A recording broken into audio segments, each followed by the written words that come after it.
like the YouTube stills on my videos always catch me with faces like that. That's probably gonna be it.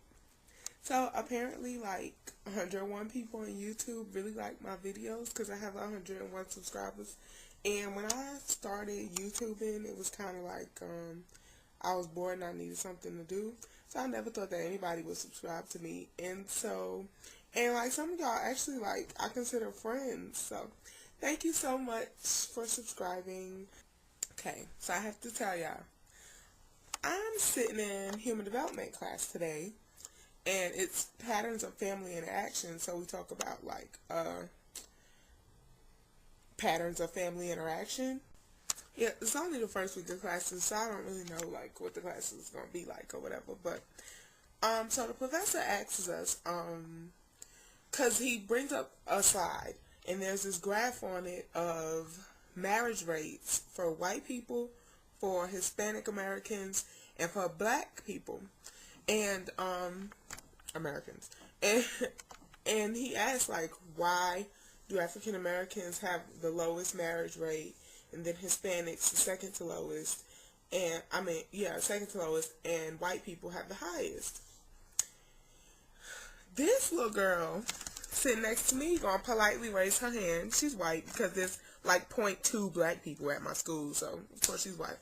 And she goes, well, I just think that, their cultures are more accepting of sex, and they're just able to have, more partners, especially black guys. And they just explore themselves, and so their culture doesn't really promote them getting married. And I'm like, you do know I'm sitting right here, right? Okay, just I'm like, is that what they really think? Like, our culture promotes us being hookers and hoes?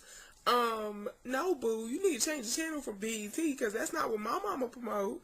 I think everybody, like, has that ideal. Everybody wants to get married, so I don't, no. So, I had to come back with something, like, real extra intelligent, so, I hit that. Excuse me, Professor? Yes, well, I think that the racial divide in the marriage rate actually might be a socioeconomic divide, whereas upper middle class and higher class people tend to marry more, because in the lower income families it's seen as something that's expensive, and so those in lower socioeconomic classes, i.e. black people and Hispanic people, would cohabitate instead of becoming married. Thus, the marriage rate is lower. Yeah, I felt like Waka Flocka on that ass. Like, what? Are you serious? Because we like to fuck? What? Okay, so it's the first week of classes, and so I really ain't got shit to do. And this dude that I've been texting back and forth with, you know how that go, called me. And he's like, well, you want to go to the library? He doesn't go to the school, but he goes to a nearby school, and they're allowed to use our library because our library is bow, bow, bow, bow. Yeah, so they allow other schools to use it. And yes, bow, bow, bow, bow, is an adjective describing amazing things. And so he invites me to the library. So I'm like, I really do need to step my reading game up. I used to read a lot when I was younger, and it just kind of like fell off when I got to high school. So I was like, well, okay, I'll go to the library. That's cool. And so let me tell y'all what I was expecting, first of all. Okay, I knew the library was going to be dead as doornails because it's the second day of classes, and, ain't nobody got nothing to do. So I was like, okay, maybe this is like his way of kind of seeing me, because mind you, I met him at the Waffle House, which is where both of our crews, it felt like we was about to have a dance off or something, like.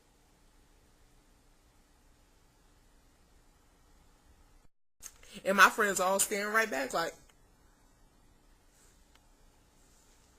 And, and then like 10 minutes later, we all see each other in my parking lot in my apartment. So it was kind of weird, So that's how I met him. And I haven't really seen him since then. So it's a different story how he got the number. But anyway, so, you know, I was thinking, okay, he's inviting me to the library just so we can, like, chill, kick it, and talk, because nobody has work to do. It's the second day of classes. So, get to the library. I walk up there. And he has his friend with him. So, I'm like, okay. But the friend disappears the whole time. So, I'm like, okay, good. You know, my vision could still be possible. And, so, you know, we sit down at the table. He, you know, like, whips out books and stuff. And, I'm like, okay, he really hard body, about to go in or study or something. And he's like, yeah, can you help me with this grammar?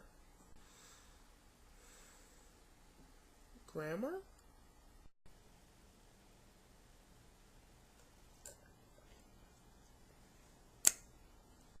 So he's like really hard body, correcting sentences and comma splices and stuff. And he was born in London, so you know I'm pretty sure he has a good concept of the English language. So I'm like, okay. So I sit there and I actually helped him with the grammar, which the whole time, do you know how you feel like somebody is like faking they can't do something? It's kind of like Michael Jordan asking you to show him how to shoot a free throw or something. You know, you just feel like the person is kind of like putting on, like, and I felt like that the whole time. So I'm like, you know, kind of with him, and I'm like, oh, you just want to hear me talk, don't you? Because you know how to do this, and it's probably not due for like 3 weeks because it's only the second day of classes, and and every time I say that, he's like, nah, I just don't know how to do it. And even that didn't seem genuine. So I'm like, okay, what's really going on here? So I get annoyed by the whole situation, and I proceed to like, I'm leaving. And he's like, no, you know, hang around for a little while. And I'm like, no, I'm good. So I get up and I'm ready to leave. And so him and his friend like grab their stuff and they leave behind me. And when we get outside, he's like, well, I'll text you.